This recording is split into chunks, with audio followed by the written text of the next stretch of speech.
പ്രിയമുള്ളവരെ, എൻ്റെ പേര് മുരളീധരൻ. ഞാൻ ശ്രീനാരായണ ഗുരു ഓപ്പൺ സർവകലാശാലയിലെ മലയാള വിഭാഗം അധ്യാപകനാണ്.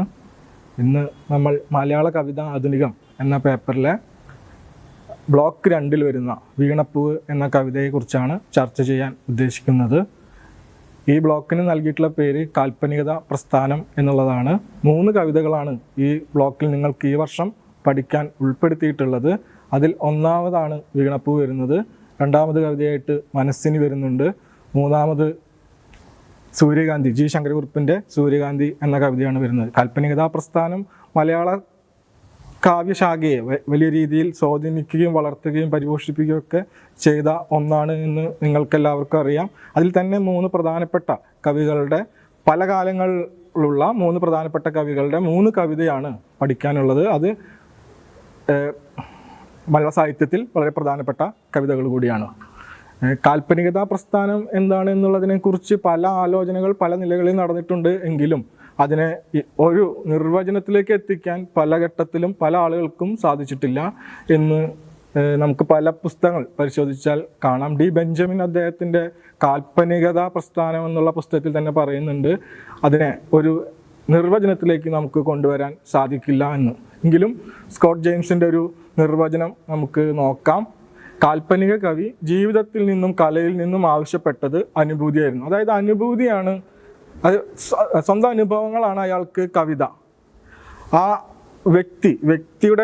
വ്യക്തിക്കായിരുന്നു പ്രാധാന്യം. അതുകൊണ്ടാണ് വ്യക്തിയുടെ അനുഭവങ്ങൾക്കായിരുന്നു കാൽപ്പനികതയിൽ പ്രാധാന്യം ഉണ്ടായിരുന്നത്. അതായത് അയാളുടെ വൈയക്തിക ചോദനയുടെ പൂർണ്ണവും കൂടുതൽ വിശാലവുമായ സാക്ഷാത്കാരത്തിനും പ്രതിഷ്ഠാപനത്തിനുമുള്ള സാധ്യതയായിരുന്നു. അത് വ്യക്തിക്ക് വ്യക്തിയെ തന്നെ കൂടുതൽ സ്ഥാപിക്കുന്നതിനുള്ള ഒന്നായിട്ടാണ് ആ കാലത്ത് കവിതയെ കണ്ടിരുന്നത്, അല്ലെങ്കിൽ സാഹിത്യത്തെ കണ്ടിരുന്നത്. വ്യക്തി അവൻ്റെ സമസ്ത ആവശ്യങ്ങളോടും അവകാശങ്ങളോടും അനിയന്ത്രിതമായ സ്വാതന്ത്ര്യത്തോടെ എല്ലാറ്റിനും ഉപരി പ്രതിഷ്ഠിക്കുക. അതായത് വ്യക്തിയെ തന്നെ പ്രതിഷ്ഠിക്കുക. അതായത് അവനവൻ്റെ ഉള്ളിലേക്ക് തന്നെ നോക്കി അവനവനെക്കുറിച്ച്, ഞാൻ എന്നുള്ളതിനെക്കുറിച്ച് വളരെയധികം ചിന്തിക്കുക എന്നുള്ളതായിരുന്നു കാൽപ്പനിക പ്രസ്ഥാനത്തിൻ്റെ പൊതു സവിശേഷതകളിൽ ഒന്ന്. കവിതയിൽ ഈ പ്രസ്ഥാനത്തെ ഏതെങ്കിലും ഒരു നിർവചനത്തിലേക്ക് ഒതുക്കാൻ നമുക്കതുകൊണ്ട് തന്നെ സാധ്യമല്ല. പല വ്യക്തികളായിരുന്നു, പല കവികളും പല രീതികളായിരുന്നു പ്രകടിപ്പിച്ചിരുന്നത്. റൊമാൻറ്റിസത്തിൻ്റെതെന്ന് പറയാവുന്ന ഈ പല പ്രവണതകളും ക്ലാസിസത്തിലും നിയോ ക്ലാസിക് ശൈലിയിലും കാണുന്നുണ്ട്. അതുകൊണ്ട് തന്നെ ഇതൊരു ഒറ്റപ്പെട്ട ഒന്നായിട്ട് നമുക്ക് വേർതിരിച്ചെടുക്കാൻ സാധ്യമല്ല.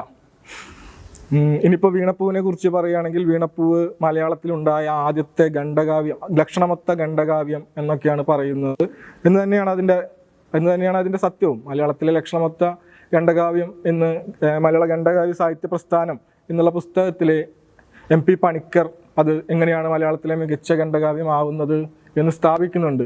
ഒരു ഖണ്ഡകാവ്യത്തെ ഒരു പ്രസ്ഥാനം എന്നതിലുപരി പല സാഹിത്യ ശാഖകളുടെ ഒരു കൂടിച്ചേർന്ന രൂപം എന്ന നിലയിലാണ് അദ്ദേഹം ഖണ്ഡകാവ്യ പ്രസ്ഥാനത്തെ, അല്ലെങ്കിൽ ആ ഖണ്ഡകാവ്യത്തെ പറയുന്നത്.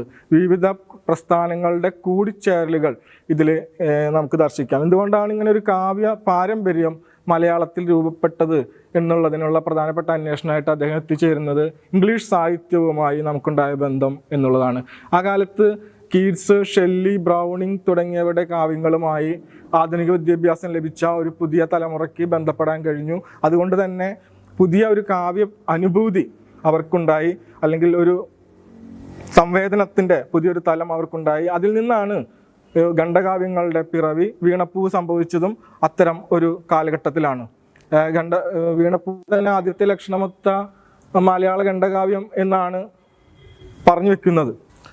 മലയാളത്തിലെ പ്രധാനപ്പെട്ട ഒന്നായി വീണപ്പൂവ്, ഒരു കവിതയായി വീണപ്പൂവ് മാറിയത് എങ്ങനെ എന്ന് നമുക്കൊന്ന് പരിശോധിക്കേണ്ടതുണ്ട്.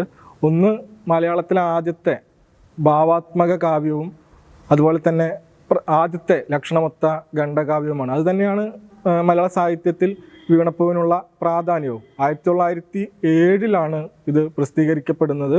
അത് മിതവാദിയിലാണ് പ്രസിദ്ധീകരിച്ചത്.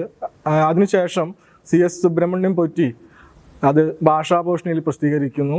അതോടുകൂടിയാണ് ധാരാളം അനുവാചകരുടെ, അല്ലെങ്കിൽ കാവ്യാസ്വാദകരുടെ ശ്രദ്ധയിലേക്ക് വീണപ്പൂവ് പതിയുന്നതും ആശാൻ വലിയൊരു കവിയായിട്ട് ഉയരുന്നതും. ഒരു പൂവിനെ, വീണുകിടക്കുന്ന ഒരു പൂവിനെ പ്രതീകമായി സങ്കല്പിച്ചുകൊണ്ട് മനുഷ്യൻ്റെ പല ജീവിതാവസ്ഥകളെ കവി ഭാവാത്മകമായിട്ടും പല നിലകളിൽ തത്വശാസ്ത്രപരമായിട്ടും എല്ലാം വീണപ്പൂവിൽ ആവിഷ്കരിക്കും. അതുകൊണ്ട് തന്നെ ഈ കവിതയ്ക്ക് വളരെ വലിയ സ്വീകാര്യതയും അതിൻ്റെ പിന്തുണയും ലഭിക്കുകയുണ്ടായി.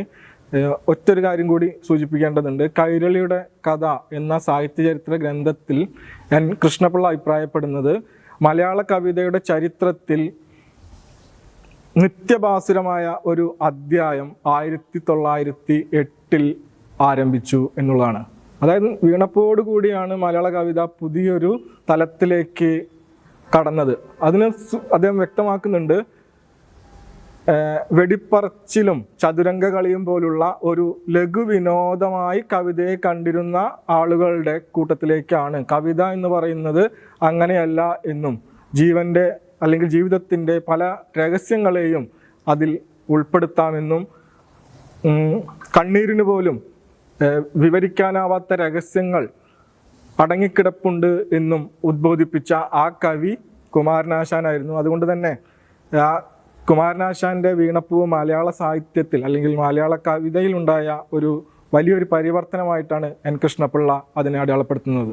ഇനി നമുക്ക് കവിതയിലേക്ക് കടക്കാം. കവിത ആരംഭിക്കുന്നത് തന്നെ ഒരു ഹ എന്നൊരു വ്യാക്ഷേപക ശബ്ദത്തിലാണ്. ഹ പുഷ്പമേ അധിക തുങ്കപ്പദത്തിലെത്ര ശോഭിച്ചിരുന്നിതൊരു രാജ്ഞി കണക്കേനി ശ്രീഭൂവിലസ്ഥിര അസംശയം ഇന്നു നിന്റെ യഭൂതിയെങ്ങ് പുനരെങ്ങു കിടപ്പതോർത്താൽ എന്ന് ഒരു വീണുകിടക്കുന്ന ഒരു പൂവിനെ കുറിച്ച് കവി ആലോചിച്ചുകൊണ്ടോ അല്ലെങ്കിൽ തൻ്റെ ദുഃഖങ്ങൾ പ്രകടിപ്പിച്ചുകൊണ്ടാണ് കവിത ആരംഭിക്കുന്നത്. ഇതിൽ തന്നെ പറയുന്നുണ്ട്, കവിയുടെ എല്ലാ വിഷാദവും എല്ലാ ഭാവങ്ങളും അതിനോടുള്ള എല്ലാ പ്രതികരണങ്ങളും ഇതിൻ്റെ ആദ്യ ഭാഗത്ത് തന്നെ ആദ്യത്തെ ശ്ലോകത്തിൽ നിന്ന് തന്നെ നമുക്ക് വായിച്ചെടുക്കാം.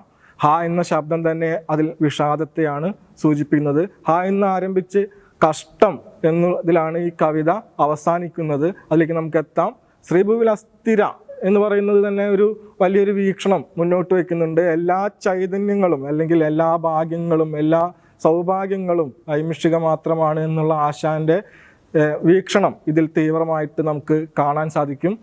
ഇതിൽ 1 മുതൽ ഏകദേശം 10 വരെ ഉള്ള ശ്ലോകങ്ങൾ കവി മാറ്റിവെച്ചിട്ടുള്ളത് ഈ പൂവിൻ്റെ അല്ലെങ്കിൽ അതിൽ പറയുന്ന ഒരു പൂവിൻ്റെ ശൈശവ കാലത്തെ വിവരിക്കുന്നതിന് വേണ്ടിയാണ്. 11 മുതൽ 17 അല്ലെങ്കിൽ 18 വരെയുള്ള ശ്ലോകങ്ങളിലാണ് അതിൻ്റെ യൗവനകാലത്തെയും അതിനുണ്ടായ അനുരാഗങ്ങൾ, പ്രണയം, മറ്റുള്ളവർ പ്രണയം എന്ന് പറഞ്ഞത്, പൂവിന് വണ്ടിനോടൊരു പ്രണയം തോന്നിയത്, അതെല്ലാം ഈ ഭാഗത്താണ്. ഈ 11 മുതൽ 17 വരെയുള്ള ഈ ഭാഗത്താണ് ആവിഷ്കരിക്കപ്പെട്ടിട്ടുള്ളത്.